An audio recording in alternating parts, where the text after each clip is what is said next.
You were instrumental in founding the Canadian Border Collie Association. Why was that important to you? And how did it come about? Well, we were heavily in the midst of these dog wars, and Eileen Stein, Donald McKeag, Sally Lacey leading the charge in the United States. The AKC and the Canadian Kennel Club subscribed to breeds strictly on the basis of their appearance. And of all the things that you can say about border collies, the last thing that should be bred for is their appearance. The first thing that they should be bred for is their work. And let's cite the example of, say, an Afghan hound or an Irish wolfhound or a Chihuahua. We all know what they look like, and they are all Kennel Club registered breeds, and they are bred for an appearance, not for a job. Border collies have a 100-year history of being honored for a job, having developed their athleticism and their brains, their cooperative nature, by being shepherding dogs that have requirements of things to do on a hill. These other dogs, maybe they had a use before, but the use has fallen by the wayside in favor of all these breeding just for looks. And honestly, the work that you breed for is just as inheritable as the color of the eyes in those dogs and the texture of that coat, which is so important to all these breeders. The height, the structure, that kind of thing. The workability is just as inheritable. And it's a hard idea to get your head around because it's a behavior. You never tend to think of behavior as being so inheritable, but it absolutely is.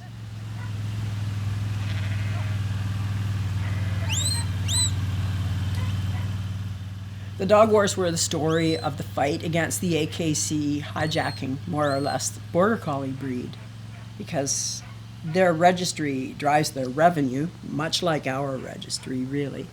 So the popularity of the border collie made it a real enticement to a kennel club like the Canadian Kennel Club, or its sister, the American Kennel Club, to take on that breed as its own. What the United States did not have, that we had, was the Animal Pedigree Act, which was fairly newly minted at the time. And there had been no independent registries created, but what the Act provided for was for a single registry only for any breed. In the United States, it's a registry free-for-all. Like, we could go down to the States and start up a registry if we wanted to. And so the AIBC existed then, the ABCA, and soon to come the American Kennel Club. And Don McKeag and Eileen Stein and another group fought like hell. Sally Lacey was part of that gang, fought like hell to stop it. And in Canada, we had a chance to stop it. And it came at a critical time because a group of obedience handlers, really, told the Ministry of Agriculture that they had a comprehensive list of the breeders in Canada, which needed to be polled to agree to join the Canadian Kennel Club. That was the option. Or we presented another option, being an independent registry, the Canadian Border Collie Association. So we sort of shuffled around, got organized, and with the help of the ABCA, and they helped us a lot, they provided us with a list of 240 breeders that were Canadians that registered with them. So quite a different list to the 30 that this gal had presented to the Ministry of Agriculture. They used our list because we gave compelling evidence that they were already breeding and registering in the United States, which was the norm at the time. And then we went about sending letters to all the breeders, encouraging them to go for the Canadian Border Collie Association option, and we won the vote. They were so mad. Like, they went on the warpath and tried to stop it. And, the funny thing is, they shouldn't have been focusing on us, because what the Kennel Club did was they saber rattled and said, we won't let you in our obedience events and at Flyball and everything else if you form a separate registry, right? And they should have just complained to the Kennel Club about why they did that. It wasn't quite right, because we were going to have a registry that complied with all the bylaws required by the Animal Pedigree Act. So we were a legitimate registry, but as far as they were concerned, not. Anyway, it was a rough couple of years. I think at one point I was sued by somebody, and it was just a real, I will say, a difficult time. When Don McKeag called it the dog wars, I agree. Anyway, we had a very strong group nationally. Jackie Cianconi from British Columbia, Peter Gannett from Saskatchewan, who's from Alberta. We got people from every province that led the charge for the Canadian Border Collie Association. And eventually, we created a registry. We got a lawyer in Toronto to prepare our bylaws for us. Karen Curtis became its first registrar, and I was its first president.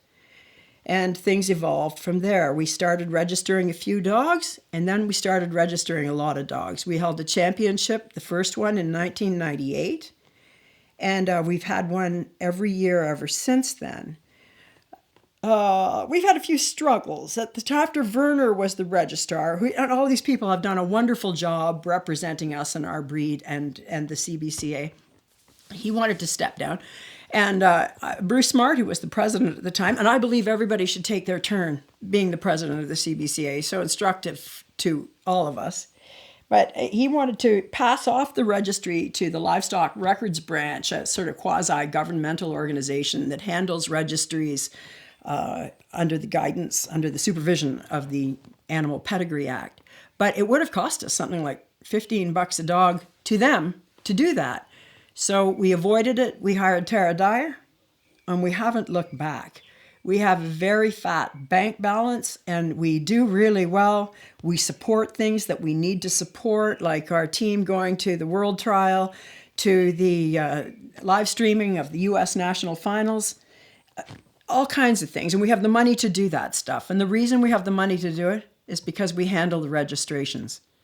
We have an incredibly easy to get along with board of directors that's small. It's about 6, so we're quite nimble. We have our meetings as quickly as we need to, and we are flexible and usually see eye to eye. And it's a really enjoyable outfit to be a part of. I'm proud I was its founding president, and it's been so important to the dog culture in Canada. I can't overestimate it. I guess if you had to hire a lawyer in Toronto, where did the money come from? We got given $5,000 by the ABCA. They really helped us out. We disappointed them down the way, but I'll tell you about the disappointment because for me, it hasn't been a disappointment. We were required by Ag Canada to take on Kennel Club Border Collies somehow because we couldn't deny that they were registered dogs, but we didn't see them as real Border Collies. We did it. And we put them into what we call Section B of the registry. It's been a good thing for us because it has kept them out of the mainstream, and ABCA won't accept Section B dogs from Canada. And yet we have had revenue from them and treated them fairly. So it's gone fine. It just segregated it within the stud books. The ABCA did not do that. They said that any dog that had an AKC championship, that's a confirmation championship, could not be registered with the ABCA. They were very strict about it, like real tough, and they wouldn't accept any cross-registered dogs, I don't think, either. And it would have helped them to also have created a Section B and kind of kept track of those registries and not lost them entirely to the AKC. I guess some of them consider that blood money. I don't. We had to do it, and they were mad about it. But I said, look, we had to do it.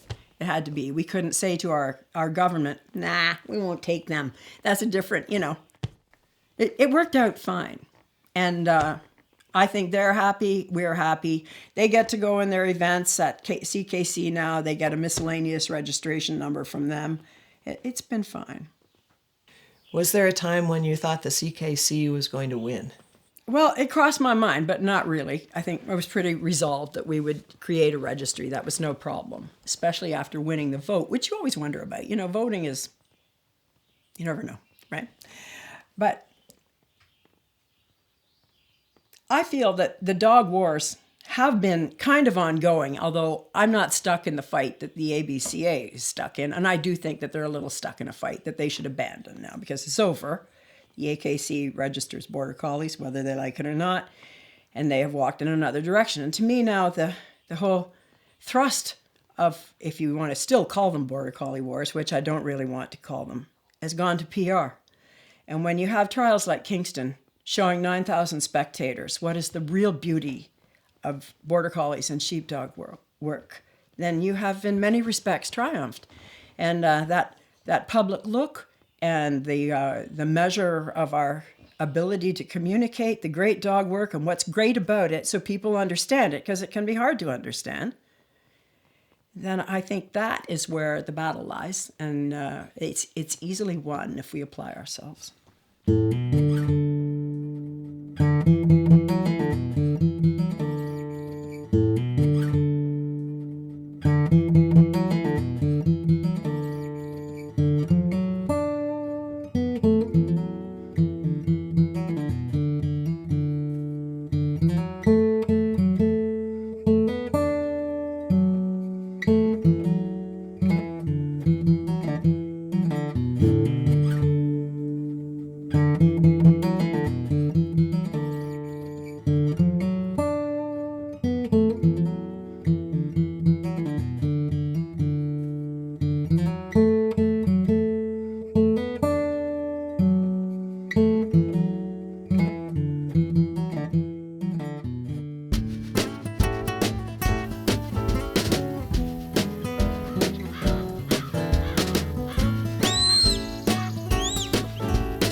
When we started, I think we got in about 250 sheep or something.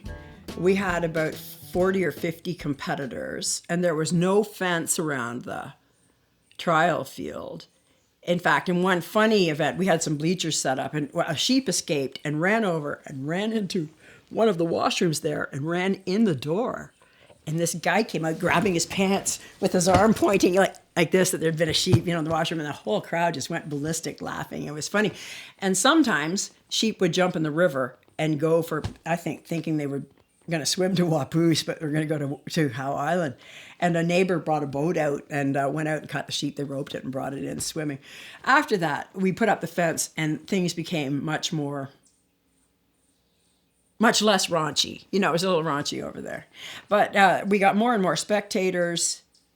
Pittsburgh Township embraced it as a special event that was real unusual and showcased their park, and they became famous for it. Then we were amalgamated with the city of Kingston, and the city of Kingston took it on. And it's very popular. People who are against it, you may as well be against motherhood, because it's a family event that people love to come to. It's got a great feel to it without being carny. It's very celebratory. And I love the trials. And I'll be very sad for them not to happen this year, but a lot of people will be. It's a big event, and it's a big event for all those spectators who love it too. They tell me all the time.